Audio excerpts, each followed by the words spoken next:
ఇంకొక చీర కూడా కట్టుకో. పెద్దమ్మ కట్టింది. పెద్దమ్మ కట్టింది ఆ చీర.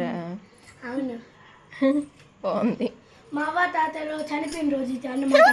చనిపోయిన రోజు కాదు, సంక్రాంతి రోజు పెడతా. సంక్రాంతికి పెద్దల పండగలాగా మనం చేసుకుంటాం. సో అక్కడ బట్టలు పెట్టిన వాటిని మేము ఇలాగా కట్టుకుంటాం.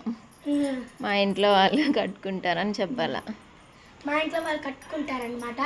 అయితే ఇప్పుడు రెడీ అమ్మ పక్కింట్లో మాండితా ఉంది, ఆ అమ్మాయి కూడా రెడీ అవుతుంది. ఇలా సేమ్ ఇలాగే ఆ అమ్మాయి చీర కట్టుకుంటుంది. చూడండి. Let's start the video. Like, share, subscribe and comment. Thank you. Please subscribe చేసుకోండి ప్లీజ్. లైక్ రింగు భలే ఉంది. Please like, share, subscribe and comment చేయండి ప్లీజ్.